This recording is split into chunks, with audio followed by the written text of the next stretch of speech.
Ahí estamos. Bueno, bienvenidos, buen día. Vamos a dar comienzo al cursito online Perdonar. Esta es la última y séptima parte.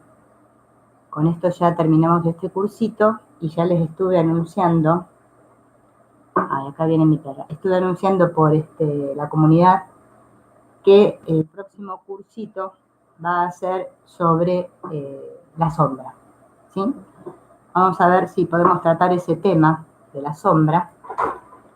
A ver, espérenme un segundo. Acá está. El tema de la sombra. Y bueno, y ayudarnos, ¿no? Con estas herramientas que tenemos para poder soltar todo esto que creemos ser, que no somos. Bueno, el tema de hoy va a ser perdonar a Dios. El perdón a Dios y la gracia, que es el estado de gracia, pero tan conocido, tan nombrado que es la gracia. Todo en nuestra experiencia, ¿no? Todo esto que nosotros creemos que aparentemente nos sucede allí fuera, ¿no? Ahí, acá, en la experiencia nuestra, en la vida. Todo está relacionado con la relación que tenemos en nuestra mente con Dios. Acá yo les voy a exponer un poquito lo que dice esta autora, ¿no? Robin Kazajian, acerca de nuestras dificultades, acerca de lo que creemos o pensamos que es Dios. Hola Rosario, buen día. Y que el tema de perdón a Dios es un poquito complicado. Porque, bueno, yo la otra vez puse ahí un post ahí en la comunidad y, bueno, muchos decían que no había que perdonar nada a Dios y, bueno, tenemos un matete bárbaro con nuestra idea de Dios. Y creo que ahí está todo el kit de la cuestión. Bueno, ella dice que para algunos la relación con Dios es una continuación y una proyección de las experiencias que tuvimos con nuestros padres. Vieron que esto ya lo hablamos en otros directos cuando leíamos a Ken Wapnick, que él decía que para perdonar a Dios tenemos que perdonar aquí a nuestros padres, porque claro, ellos fueron nuestros primeros diosecillos cuando éramos niños. Entonces, de acuerdo a ese vínculo que establecimos con nuestros padres, va a influir mucho en nuestra experiencia de Dios en el futuro, ¿no? Cuando somos grandes, que es lo que pensamos que Dios es. Algunos, ¿no? Quizás como niños sus padres fueron como superhéroes para ellos, ¿no? Y se quedaron con esa imagen, ¿no? Idealizada de los padres. Y entonces piensan en un Dios que es como un superhéroe, como el que nos viene a resolver todo, ¿no? Que nos puede resolver todos los problemas. Pero puede pasar que hayamos tenido padres críticos y severos que nos transmitieron muchos debes y no debes, ¿sí? Muchas normas, muchas reglas, ¿no? Esos padres muy autoritarios que, digamos, en nuestra infancia, su educación se basaba en lo que debíamos y no debíamos hacer. Los que fuimos criados así, claro, vamos a concebir a un Dios como un juez que nos vigila y que está todo el tiempo viendo a ver cómo hacemos las cosas. Hola, bienvenido, Juaní. Yo recuerdo, ¿no? Cuando era niña, hola Marlene, que en mi casa, ¿no? Había en el living, ahí donde estábamos, donde está, en el techo había un agujerito. Y me acuerdo que mi abuela siempre me decía que por ese agujerito Dios me estaba mirando. Claro, imagínense. Entonces, claro, esa idea de que Dios es como un juez, ¿no? Que está mirando a ver cómo obramos aquí en el mundo, qué hacemos, si lo hacemos bien, si lo hacemos mal. En realidad es nuestra mente, ¿no? La que está haciendo ese juego. Pero nosotros, mediante este mecanismo de la proyección, creemos que es alguien externo que nos está juzgando. Así que tiene mucho que ver, dice esta autora, con esa idea de niños que tuvimos acerca de Dios, ¿sí? Ya sea que lo vimos como un superhéroe que nos viene a resolver todo, o como un juez que está dictaminando lo que está bien y lo que está mal. Si nuestro concepto de Dios es de un ser, ¿no? Que está en el cielo, que es todopoderoso, omnisciente, todo clemencia, y que siempre lo controla todo, puede ser que nos contemos entre aquellos que tienen muchísima dificultad para reconciliar ese concepto de Dios con algunas de las cosas horrorosas que ocurren en el mundo. Claro, porque supongamos que fuimos criados con que Dios, bueno, es todopoderoso, omnisciente, como nos dijo la iglesia, ¿no? Y creemos que Dios está en el cielo, ¿no? En un lugar, que desde allí, ¿no es cierto?, está observándolo todo y que es todo bondad. Entonces no nos cierra mucho esta idea de que como si Dios es así, todo bondad y clemencia y todopoderoso, ¿cómo puede ser que permita que pasen las cosas que pasan en el mundo? Eso también nos lo preguntamos muchas veces. Es más, nos preguntamos que cómo puede ser que a las personas que son buenas le ocurran cosas malas, porque vieron que pareciera que en el mundo, pareciera que a los malos, no sé si a ustedes les pasó, pero yo me lo pregunté muchas veces, ¿cómo a los malos no les pasa nada? Y a los que son buenos le pasan cosas malas. Eso también nos preguntamos todos.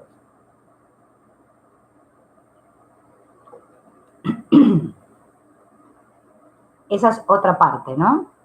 En la que estamos ahí, en que tenemos un concepto de Dios que, bueno, que es bueno, pero que no puede ser que si es bueno, aquí en el mundo pasan cosas malas, ¿no? Porque tenemos esa idea de Dios como creador del mundo, ¿no?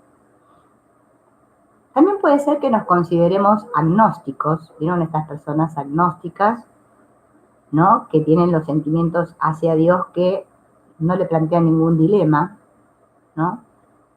Que necesitan que todo sea probado. El agnóstico necesita pruebas, ¿no? De las cosas para realmente decir que existen. Pero como Dios no se ve, entonces no hay pruebas, ¿no? Ni a favor ni en contra. Entonces, puede ser que nuestra postura no sea ni de dependencia ni de expectación, o sea, no estemos esperando nada de alguien externo, porque tenemos una postura agnóstica frente a Dios. Y puede ser que estas personas, como no tienen expectativas puestas en alguien externo, no sientan rabia contra Dios, no sientan nada.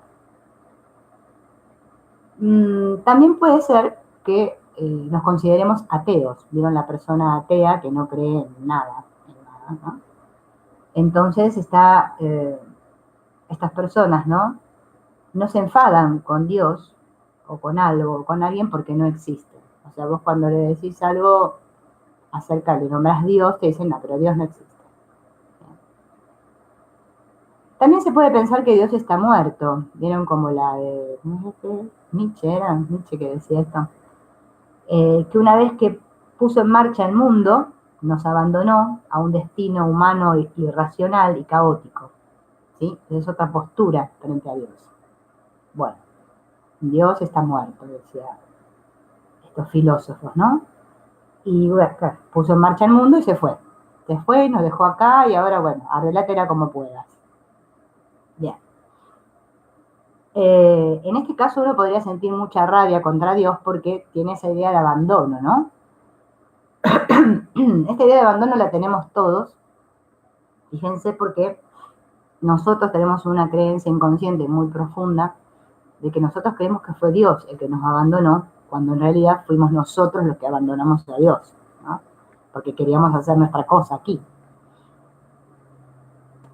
Esta clase de desolación y rechazo puede darse también cuando golpea la enfermedad, otro tema aquí en el mundo, ¿no? La enfermedad. O cuando ocurre una catástrofe natural, ¿vieron esas catástrofes? O cuando nos enfrentamos a una situación muy difícil en nuestra vida que escapa a nuestro control. Es como que ahí eh, nos preguntamos, ¿pero dónde está Dios? ¿Cómo puede ser que permita esto, no? Es como que nos sentimos desolados. Claro, como dice Rosario, tenemos esa idea, sí, de pecador, la idea de miserables pecadores, ¿no? Esa fue la idea con la que crecimos. Claro, la cultura, ¿no? Todo esto que hemos mamado. Claro, ahora, este giro, ¿no? Que estamos haciendo de volver, ¿no? A darme cuenta, en realidad, porque nunca me separé, pero darme cuenta de que jamás, que era imposible separarme del amor de Dios, que es lo que soy, lo que somos, parece como que lleva un proceso, ¿no? Un proceso, lo vivimos como un proceso, pero digamos lo que la autora plantea es que como que reflexionemos y nos demos cuenta de dónde estamos, ¿no? En qué tipo de ideas. También puede ser que creamos que Dios es una fuerza benévola que controlará las circunstancias externas, nos evitará las pruebas terribles de la existencia humana y nos va a proteger de la muerte, de la pérdida, de la enfermedad y del dolor. Entonces es inevitable el conflicto en nuestra relación con Dios, porque si Dios nos falla, nos vamos a sentir traicionados y furiosos. Esa es otra etapa por la que también pasamos, o quizás hay personas que están ahí, en el cual uno dice, ¿no? Que pone toda su fe en Dios, ¿no? Y parece ser que nos pasan cosas terribles y bueno, sentimos como que Dios nos falló, que nos traicionó. Tienen esta idea, hola, buen día Eli, de traición que tenemos todos, de que parece ser, ¿no? Que la experimentamos en que otras personas nos traicionaran, ¿no? Nos traicionaran nuestra buena fe. Que nosotros actuamos de buena fe y el otro nos traiciona. Bueno, es la relación con Dios en nuestra mente.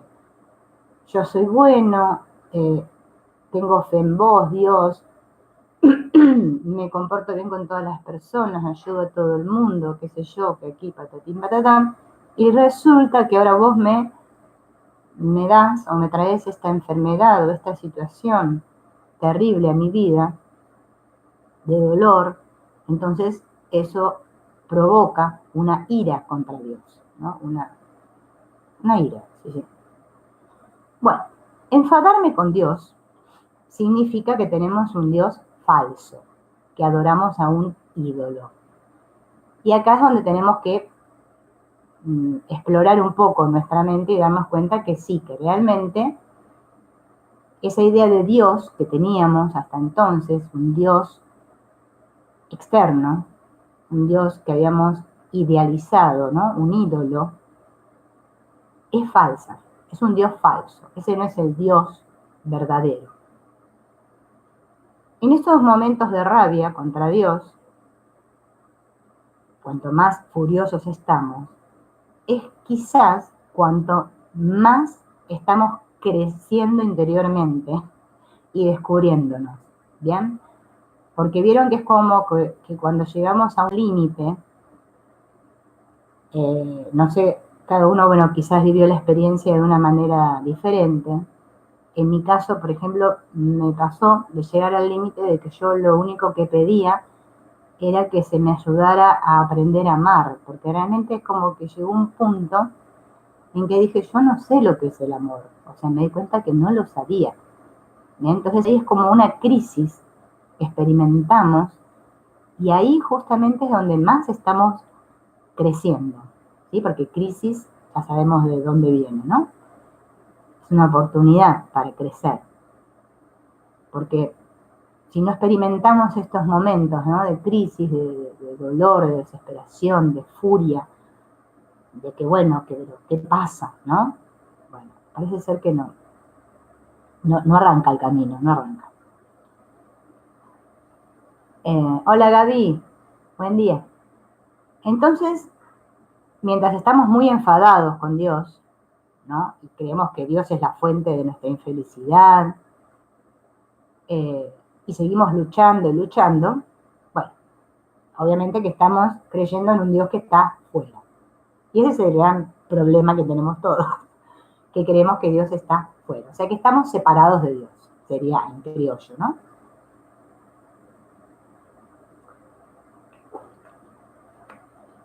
Entonces, yo creo que fuera está la fuente de mi infelicidad, que Dios me ha traicionado, entonces ahora estoy enfadada con Dios porque no hizo lo que yo, o sea, ¿cómo? No está haciendo lo que yo necesito, Dios, ¿bien? La rabia le echa la culpa a Dios y coloca en otro sitio la responsabilidad de nuestra paz y nuestra felicidad. O sea, cuando tenemos rabia, obviamente que se la echamos siempre a algo externo, ¿no? La culpa. Claro, decimos Dios, pero en realidad se la echamos a otras personas, pero en realidad se la estamos echando a Dios, porque los otros también son Dios, igual que nosotros, ¿no? Somos el Hijo de Dios. Pero bueno, hasta ese momento que hacemos ese clic, como todavía no pudimos asumir esa responsabilidad de que nuestra paz y nuestra felicidad dependen de nosotros y no de nadie más, nos lleva un tiempo bastante largo hasta que hacemos ese giro, le vamos a seguir echando la culpa a Dios. Claro, echar la culpa fuera nos libra, ¿no?, de la responsabilidad de llegar a una aceptación de lo que es o de lo que fue, ¿sí? O sea, todo lo que nos pasó aparentemente, de lo que es hoy en día en mi vida, para continuar con esta vida. Porque es como que digo, bueno, me quedo en una actitud pasiva, si total mi vida es una basura, ¿qué va a ser? Ya está, ¿no? Es esa resignación, ¿no? Esa falsa humildad que ejercemos con Dios, ¿no? Y bueno, hasta que no queremos asumir la responsabilidad, vamos a estar así. Nos va a llevar bastante. Si siento rabia contra Dios y no acepto liberarme de ella, o sea, quiero seguir con mi rabia, es que estoy obteniendo alguna ganancia oculta con ese aferramiento. Preguntarnos por qué no queremos soltar esa idea, ¿no? De que Dios tiene la culpa. Yo recuerdo que estuve mucho tiempo en mis intensos diálogos con Dios y yo hablaba con Él y le decía, pero ¿cómo puede ser? ¿Pero por qué? ¿Por qué? ¿Por qué? ¿Se acuerdan que decíamos el otro día, por qué? Claro, estamos en un por qué. ¿Por qué me pasa esto a mí? Pero, ¿qué hice yo? ¿Qué hice yo? Como decía mi abuela, ¿qué hice yo para merecer esto?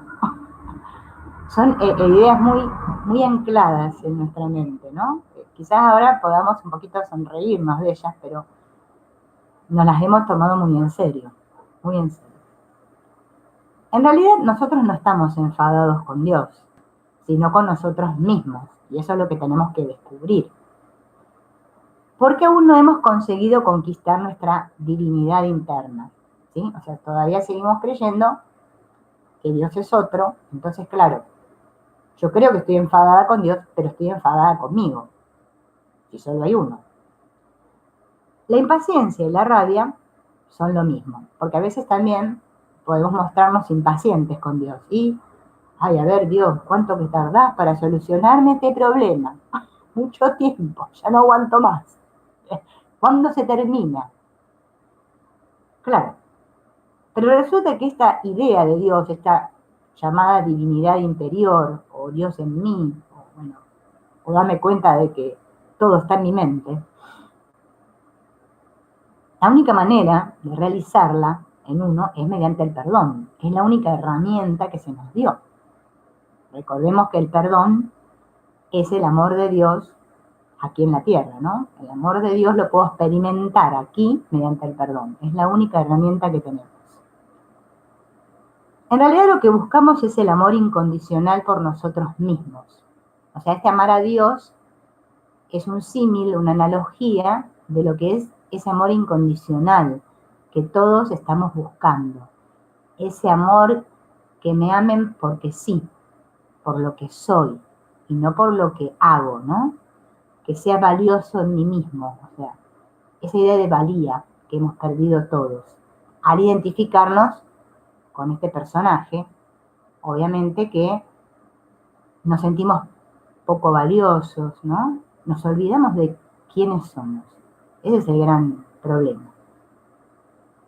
Sí, es como un superarnos a nosotros mismos, ¿no, Juani? Porque en realidad si ya hablo de superar comparándome con otra cosa, no, pero si hablo de un superarme a mí mismo, sí, expandir mi conciencia, estaríamos ahí. Claro, sí, como dice Gabriela, claro, esa falsa humildad que ejercemos todos es lo que vamos de a poquito tomando conciencia hasta que la soltamos, en el momento que la soltamos. Eh, por eso habíamos puesto, ¿no?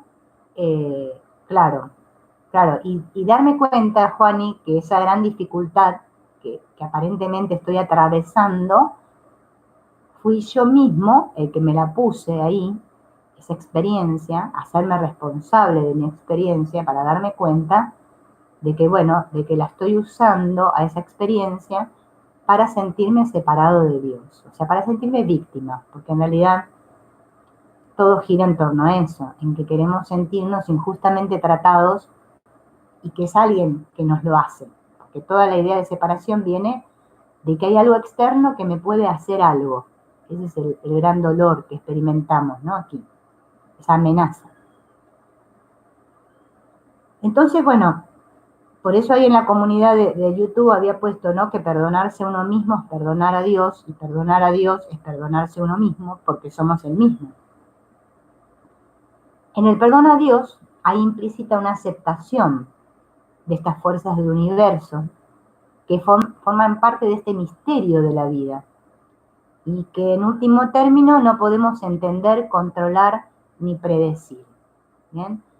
Es como darme cuenta que el universo por sí solo funciona perfecto, ¿bien? Y que yo no tengo necesidad de hacer arreglos ahí fuera.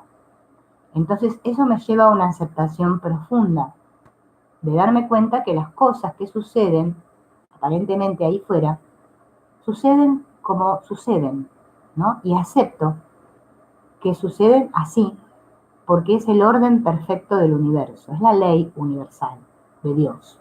Entonces ahí ya no estoy peleándome contra Dios, ni discutiendo con Dios o el universo, y queriendo que las cosas sean a mi manera. O sea, es como una idea de decir que queremos que el universo se adapte a mis ideas, ¿no? Que es imposible. Ahora yo tengo que tomar otra actitud donde digo, no, yo soy el que tengo que adaptarme a la realidad, a lo que está sucediendo y darme cuenta que solo sucede lo posible, lo que tiene que suceder, como debe suceder. ¿Bien? Buen día, Catherine.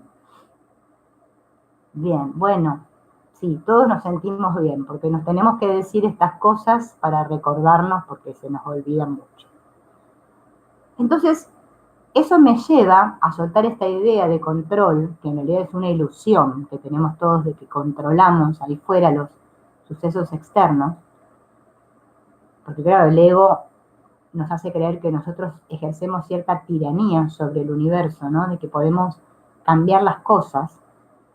Claro, y eso me lleva a ese estado mental de rendición, donde puedo observar desde la paz lo que sucede, ¿sí? Y estar muy atento a cómo yo estoy observando el mundo, ¿sí? Cómo estoy juzgando el mundo, qué veo y cómo veo el mundo.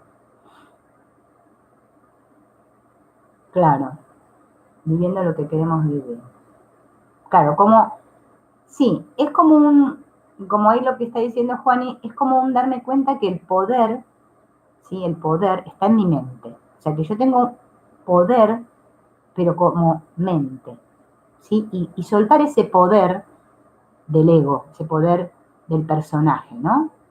Porque si no es como que me hago yo mi propio reino, como dice el curso de milagros, ¿no? Y yo creo que reino en mi reinito acá cerradito. No, darme cuenta de ese poder como mente que solo se puede llevar a cabo desde el amor, o sea, desde la unidad, cuando mi mente está unificada. Ese es el verdadero poder. Mi mente, cuando todavía cree en la separación, que nos va a llevar bastante tiempo, porque alcanzar la expiación con mayúscula, que es el darme cuenta de que la separación jamás sucedió, no es algo que ocurre así, ¿no? En ese proceso voy soltando todas esas ideas de mí, como yo, como personaje poderoso, y de lo que me apropio sería de mi experiencia en cuanto a mente, porque la mente es la que experimenta el ser. O sea, la mente sería como el motorcito que nos dio Dios, ¿sí? Para poder experimentar el ser, o sea, el ser con mayúscula. Cuando mi mente como motorcito se toma de la mano de este sistema de pensamiento de separación del ego, ¿sí? Ocurre que voy por mi cuenta y sufro, ¿sí? Porque no estoy obedeciendo la ley del universo, el orden perfecto.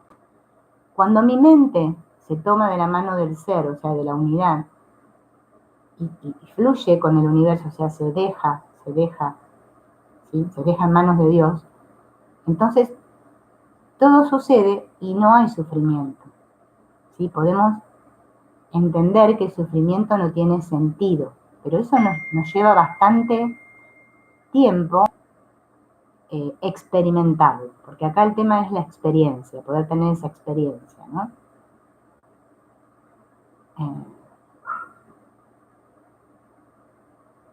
Claro, sí,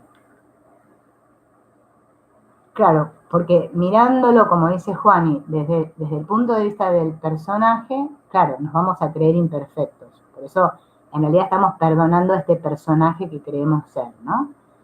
Pero nos amamos porque nuestra experiencia, como dice Juani, en realidad, sí, en realidad es individual y única, ¿no? Entonces tengo que asumir que mi experiencia es esta y no querer tener la experiencia de otro, ¿no? O sea, mi experiencia, estar atento a ese yo experiencia, como hablaba Antonio Bley, ¿no?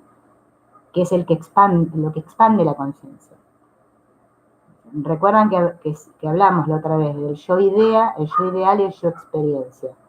Mientras yo me vivo en el pasado, estoy en un yo idea, eso que me creo ser, que me cuento, ¿no? Que soy. En el yo ideal estoy, ay, lo que voy a llegar a ser, ¿bien? Y eso me mantiene oscilando en mi experiencia y nunca estoy en el centro, o sea, en ese yo experiencia que me permite vivirme en el presente tal cual soy, aceptar mi experiencia para ampliar mi conciencia. Entonces mi conciencia siempre está limitada a ciertas situaciones, a lo que me dije que era, a lo que quiero llegar a ser. Nunca, nunca me conozco, nunca soy, ¿no? Nunca soy. Entonces, acá la autora dice que para perdonar a Dios tenemos que trascender esa imagen del Dios como gran papá y la de nosotros como sus pequeños y desvalidos hijos. Esa la tenemos todos. Así que Dios fuera, ¿no? Gran, y nosotros el desvalido hijo. Y nos olvidamos del mensaje que transmitió Jesús. ¿Qué nos enseñó Jesús? Él dijo, mi Padre y yo somos uno. ¿Ven? Esa mente unificada. Mi Padre y yo somos uno. Perdonamos a Dios cuando abandonamos las ideas rígidas sobre lo que debería ser la vida. Y entablamos con Él una relación a la vez de aceptación y co-creatividad. Vieron que está muy de moda esto de ser co-creador con Dios. Solo puedo crear con Dios cuando yo reconozco que soy una con Él. Mientras yo crea que Dios es otro, ¿no? Y pueda aceptar y pueda soltar todas esas ideas rígidas de cómo deberían ser las cosas, cómo deberían ser los demás, cómo debería ser el universo. Entonces buscamos maneras de abrazar la vida en su totalidad y de aprovechar al máximo cada situación, ¿sí? Eso sería como el vivir realmente, ¿no? Cuando somos co-creadores, nos hacemos estas preguntas. ¿De qué forma destruyo el amor y la paz en mi vida? ¿De qué manera puedo aportar amor e integridad a mis relaciones conmigo, con los demás y con toda la naturaleza? ¿No? Eso cuando estamos unidos a Dios, ¿no? Ahora, cuando en medio de los infortunios y del caos podemos confiar, ¿sí? Por más que en esa experiencia transitoria, ¿no? Que está ocurriendo, vemos infortunio, vemos caos, pero a pesar de eso yo puedo seguir confiando en Dios y en mí, porque somos uno, ahí reside la curación. Eso realmente es perdonar, ¿bien? Porque tiene que ver mucho con aceptar, ¿sí? El darme cuenta de que está pasando lo que pasa y de que yo, como este pequeñito personaje, no tengo poder. Ahora, como mente sí tengo todo el poder. Y en el poder de mi aceptar esa situación, tal como es, reside mi curación. Porque tomo conciencia de que esa experiencia fue puesta por mí para aprender. Entonces ya estamos en otra vibración, ¿no? No estamos en la víctima. Salí del lugar de víctima, que es el que nos tiene atrapados a todos, ¿no? Bien. Entonces, perdonar a Dios, volvemos a recalcar, es perdonarnos a nosotros mismos y aceptar que no tenemos el poder de alterar algunas circunstancias y a la vez aceptar esa parte nuestra que tiene el amor, la fuerza, la sabiduría, la visión y el valor necesarios para trabajar con lo que es. ¿Sí? Con lo que es. Por eso, como este libro de Byron Katie, ¿no? Amar lo que es. Ese es el gran reto. Cuanto más abandonamos esa realidad que hemos inventado y en la cual hemos creado enemigos, cuanto más vivimos verdaderamente lo que somos, más superaremos la necesidad de perdonar. Claro, porque más acepto, menos necesidad tengo de perdonar ahí fuera, ¿no? Aparentemente. Sí, claro. Así es, claro. Porque es solo mantener firme la idea de que Dios y yo somos uno, ¿no? Que es lo que enseñó Jesús. Y lo que nos está recordando a través de las páginas de un curso de milagros. La separación jamás sucedió. Elegir el amor y el perdón con Dios, con nosotros mismos o con los demás, es vivir el cielo en la tierra. Esa sería la idea, ¿no? Vivir el cielo acá, en la tierra, en un estado mental de cielo, de unidad. Y ahora vamos a hablar un poquito de lo que es la gracia, ¿vieron? Porque esta gracia con mayúscula, ¿no? Que también se nos habla en un curso de milagros. Bueno, también se habla en las iglesias, bueno, la gracia, ¿no? Es algo conocido, pero quizás no experimentado, ¿no? Perdonar es la decisión consciente de ver las cosas de otra manera. Fíjense en que se trata de eso, de cambiar mi percepción, que es lo que está errado, no el personaje. Pero a veces se nos otorga la capacidad de perdonar en estos momentos de gracia. Se nos capacita para hacer lo que tal vez somos incapaces de hacer por voluntad personal o decisión consciente. Ella habla que el estado de gracia sería como cuando ante situaciones aparentemente imperdonables, ¿no? Por el mundo, ¿no? Se nos otorga esa capacidad de perdonar esa situación. Es algo que nos viene como una gracia, la gracia, el poder del perdón a través de Dios. No es algo que yo decidí ver de otra manera, sino que se me otorgó. ¿Sí? Hay quienes lo han experimentado, ¿no? Esto de la gracia. Hola, Celey. Bueno, dale. Claro, no sé si algunos de ustedes habrán experimentado esto de la gracia, ¿no?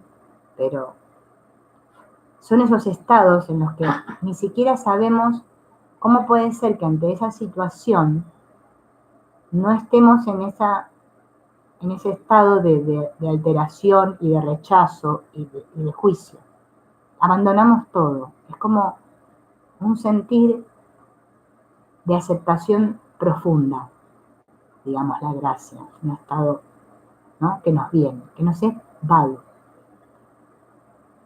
Cuando el perdón tiene lugar a consecuencia de la gracia, experimentamos cómo a través de nosotros gobierna y trabaja un poder superior a nuestro pequeño yo. Es como un sentirnos invadidos por un amor que lo excede todo, que no sabemos, ¿no? Que sabemos que no tiene nada que ver con mi voluntad propia, o sea, que es algo que me llega.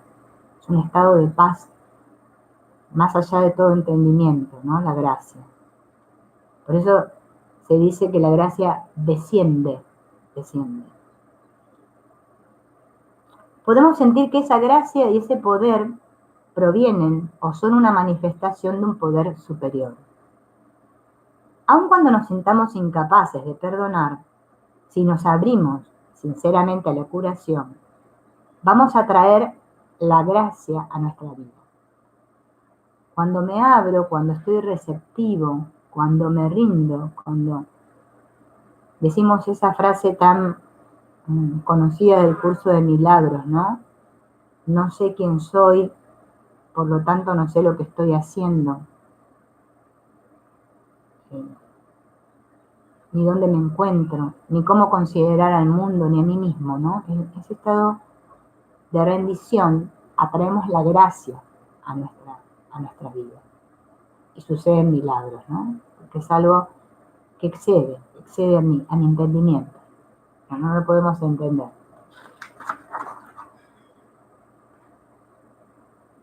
Ella da unas maneras, ¿no? En que podemos ejercitar este abrirnos a la gracia, ¿no? Para que la gracia llegue. Especialmente en todas estas situaciones en las que nos vemos envueltos todos, ¿no? En que nos parece imposible perdonar, ¿no? Nos parece como que esas situaciones nunca vamos a poder perdonarlas.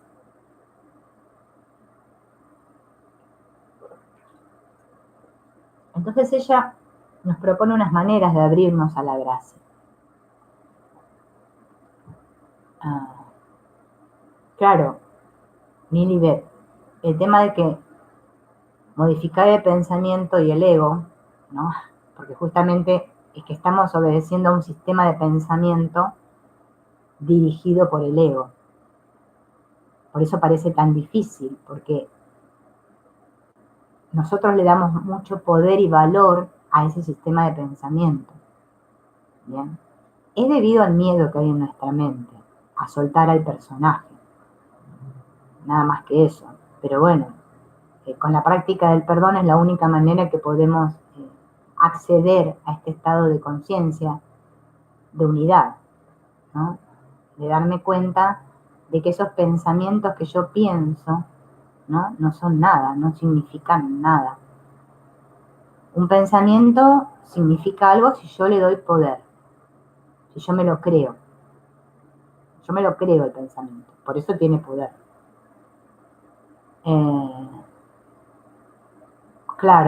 Claro, Juani, es que es así, es así. Es un estado de aceptación, el que nos abre a la gracia también. Bueno, miren las maneras de abrirnos a la gracia que nos da. Bueno, una de ellas es la oración, ¿bien? Y ella dice que hay muchas maneras de orar.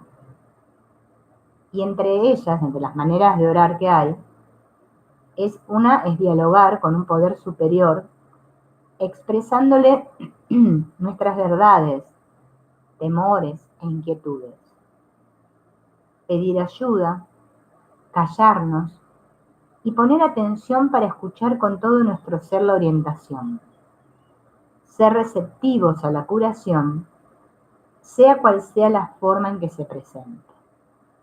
Ahí capaz que es donde más nos cuesta, ¿no? Esto de la oración, porque nosotros hacemos como una oración de petición con expectativa, ¿no? O sea, le pedimos a Dios X cosa o hablamos con Dios en un momento, le expresamos nuestro dolor, lo que nos está ocurriendo, todo, pero tenemos esa cosa de que estamos ahí viendo a ver si Dios nos escuchó o no, ¿no?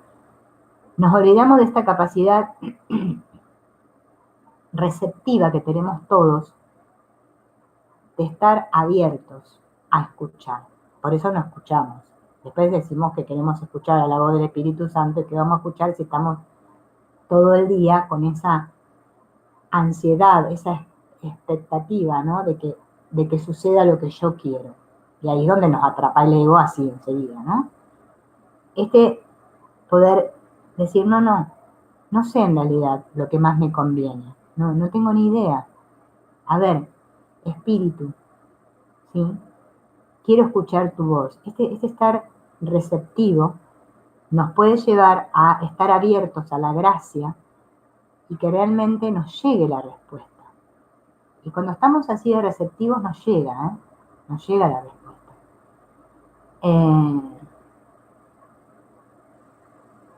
Hola María, sí, queda grabado lo del YouTube. Después se sube solo. Sí, quédate tranquila que después se sube. Este es el último que estamos haciendo de perdonar. Ya el jueves empezamos con otro, porque ya vimos todo.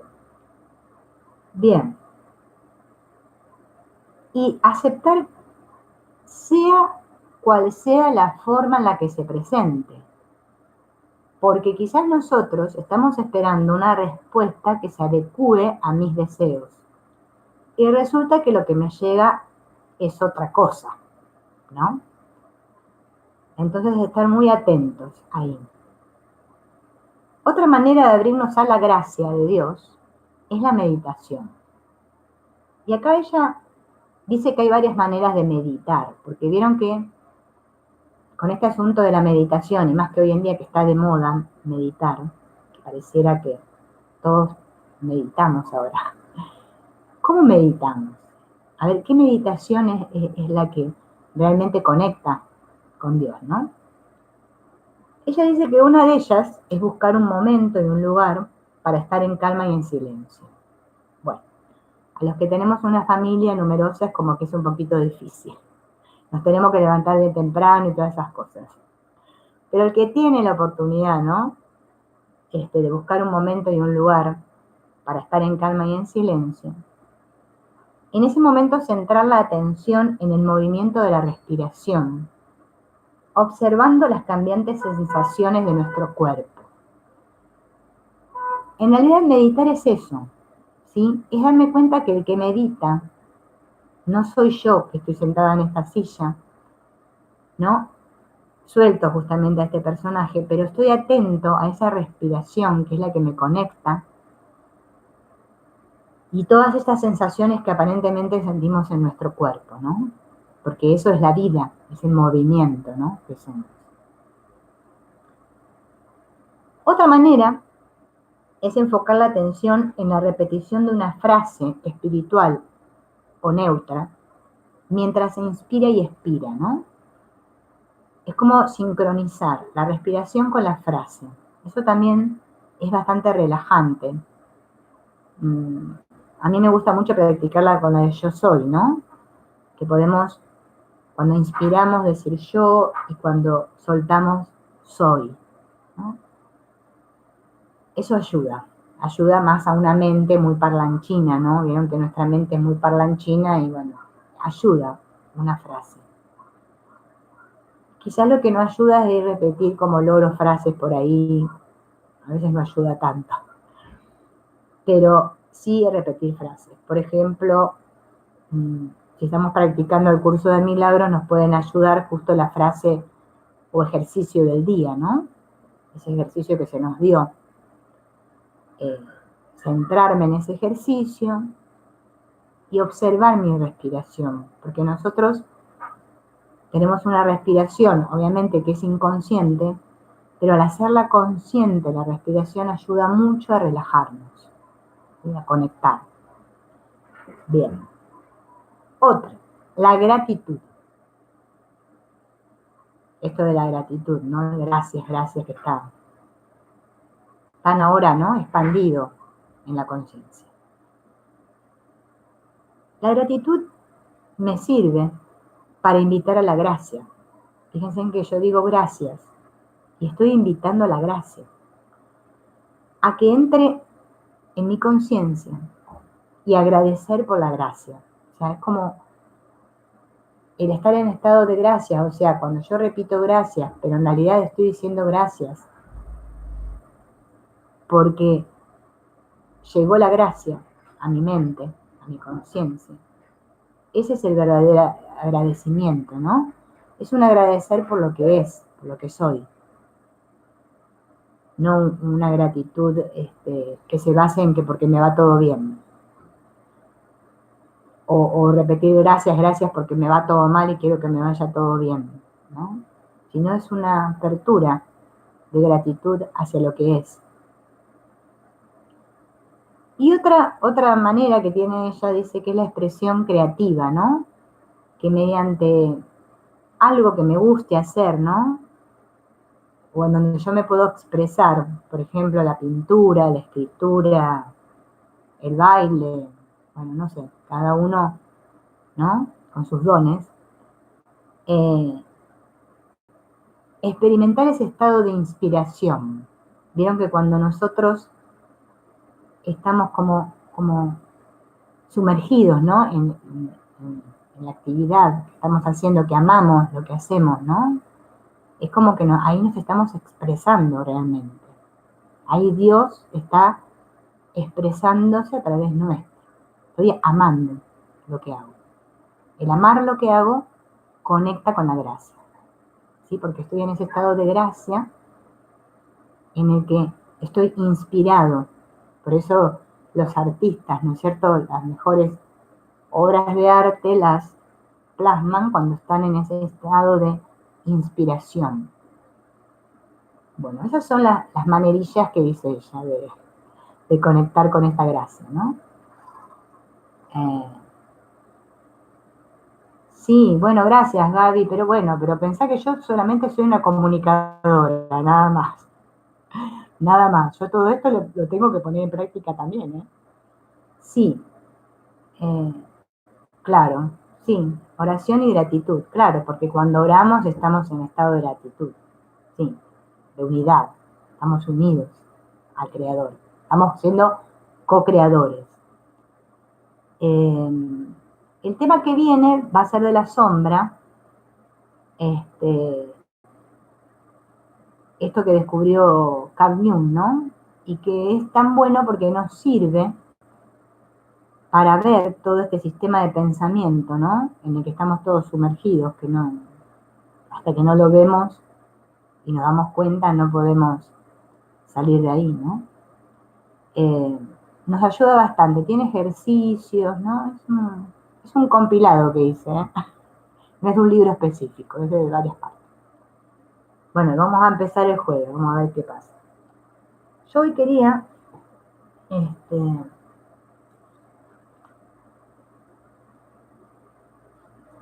leerles acá de este libro, ¿no? Este es un libro que se llama Vivir sin pensar, vivir en plenitud, de Antonio Jorge Larrui. Bueno, la única manera que podemos vivir en plenitud, dice él, ¿no? Es cuando vivimos sin pensar, sin pensarnos. O sea, cuando nos dejamos ser pensados por Dios, ¿sí? O sea, dejo de pensarme, porque el problema de estar en este sistema de pensamiento ego es que me estoy pensando todo el día y le doy mucha importancia a mis pensamientos, porque creo que son míos. Pero cuando yo empiezo a vivir en plenitud, puedo soltar ese pensador, que es el que me tortura día y noche, y me dice para aquí, para allá lo que tengo que hacer y todo, ¿no? Y yo encima lo obedezco. Entonces a él le hacen una pregunta referida a ayudar al otro, porque ese es otro problemilla que tenemos aquí, que nosotros creemos que podemos ayudar a otros. Entonces, bueno, la pregunta es la siguiente, ¿no? Le dicen, quiero tener una visión más clara sobre la ayuda y el apoyo al otro. Y no me refiero a solucionar los problemas de los demás, ni a convertirme en un salvador. Pero a veces he oído comentar que si ayudas a alguien, le estás quitando su oportunidad de aprendizaje. Presten atención mucho a esto, ¿eh? No estamos con esto fomentando actitudes muy individualistas y poco solidarias? Esto es clave en el camino espiritual. Todos hemos pasado por allí y quizás aún estemos allí, porque nos olvidamos de que hay una lección en el curso de milagros, ¿no? Que dice, no sé lo que más me conviene. Si yo no sé lo que más me conviene a mí, ¿cómo puedo saber lo que más le conviene al otro? Es imposible, ¿no? Pero fíjense en que al mismo tiempo hay una idea que pulula por nuestras mentes que pareciera que si yo no ayudo al otro, estoy siendo egoísta e individualista y poco solidario. Y claro, ahí tenemos nuestros tropezones, ¿no? Todos. La otra vez yo, había subido un audio, no me acuerdo cuál era, en que una chica lo veía como horroroso, decía, ¡ay! Bueno, yo traté de explicarle, como siempre, y me metí peor en un rollo, porque la verdad que ahí nos vamos dando cuenta que cuando el otro no está preparado, es al Pepe que repujemos, o sea, no gastarse en querer convencer a nadie de cómo deben ser las cosas o cómo son, porque perdemos nuestro tiempo. Y darme cuenta de la postura mental, ¿sí? Y de que todo es una actitud mental. Y no tiene nada que ver con las cosillas que hagamos allí fuera. Porque después confundimos la forma con el contenido y obviamente que si yo veo a una persona que está desangrando en la calle, no voy a agarrar y decir, no, es su aprendizaje, lo voy a dejar que se desangre, es su experiencia. No. Me van a hacer automáticamente que voy a llamar a una ambulancia y voy a hacer atender a la persona. En la forma no quiere decir que tengamos que ser unos inhumanos. No, no. En la forma yo hago cosas normales de la forma, como haría cualquiera. Sí, quizás esa experiencia también era para mí, ¿no? De que tenía que levantar a esa persona o ayudar a esa persona. Punto. Y ahí se terminó. No me creo que soy Superman porque lo hice, ni ay, menos mal que estaba yo ahí, si no el pobre se hubiese muerto, y empiezo con todo el cuento posteriori. No, solamente hice lo que era para hacer en ese momento. Bien. No confundo forma con contenido, porque si no, no voy a salir nunca de ahí, así siempre en la forma. Hola Connie, buen día. Entonces, ante esta pregunta, él le dice, el planteamiento de la pregunta es muy interesante, ya que efectivamente esto constituye una contradicción para muchas personas. Sí, para todos es una contradicción. Pero en el fondo es muy sencillo de resolver, pues ayudar, escuchen bien, ayudar nunca es decirle al otro lo que tiene que hacer, ni lo que está bien o lo que está mal, ni velar por su destino. Todo eso parece ayudar, pero finalmente es entorpecer y acaba creando un problema en la vida del otro. Ayudarle es acompañarle, estar junto a él, estimular su fondo, enraizarle en el presente, recordarle su realidad y verle en lo que es. ¿Bien? O sea, ver el Cristo en el otro es la mejor ayuda que le podemos dar al otro. Contenido, no forma. Esta es la ayuda más potente que existe. Cuando tienes al lado a alguien que te ve en lo que eres, en el fondo, y que tiene una confianza extraordinaria en ti, a él no le preocupa en absoluto hacia dónde irás, porque percibe que estás tan bien fundamentado que la cosa deberá ir bien. Fíjense, puedo confiar. Confío en mis hermanos que son uno conmigo. Esa es la gran ayuda. Que te descubran en lo que eres profundamente y que eso te ayude a verte de la misma forma. Porque cuando yo confío en el otro, ¿sí? Eso es respetar su experiencia de aprendizaje. No el querer moldearlo al otro y decirle, no, vos tenés que estudiar el curso de milagros, tenés que hacer esto. No, no. Observar al otro inocente, el Cristo, hace que yo me pueda ver a mí inocente, el Cristo. Eso es unirme al otro. Es la verdadera ayuda. No decirle lo que tienen que hacer. Bien. Querer arreglar la vida de alguien es nefasto. Y muchísima gente cae en ese error.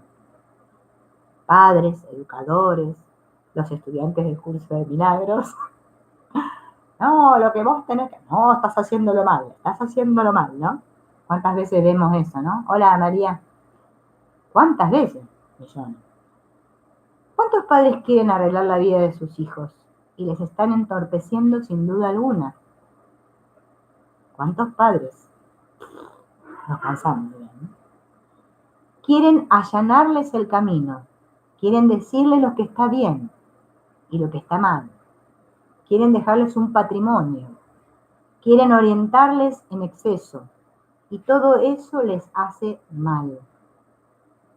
La mejor ayuda posible es ver su fondo, confiar ciegamente en él y en que estimule que el otro confíe en sí mismo y se deje llevar por ese fondo para que le vaya guiando hacia donde deba ir. Nadie sabe hacia dónde tiene que ir cada persona. No lo sabe ni uno mismo y saberlo no es bueno ni conveniente. Es la vida la que nos conduce, la que nos guía. Los animales no saben hacia dónde van, pero van con una precisión milimétrica, como en las migraciones de las aves. Nadie sabe a dónde van, pero todas van. No hay ningún plan, ningún mapa, ningún proyecto, y sin embargo se lleva a cabo con una precisión extraordinaria. Todo nuestro organismo funciona con una precisión extraordinaria. El mismo universo funciona y no hay ningún plan escrito. No existe una constitución universal que diga hacia dónde va y de dónde viene. No hay un controlador universal. Por tanto, la mejor ayuda es la del fondo. Fondo, o sea, él se refiere a fondo cuando vemos al otro desde el fondo, ¿no? Desde lo que es, de su esencia, ¿no? Acompañar, estar presente, favorecer la autenticidad del otro y velar por ella.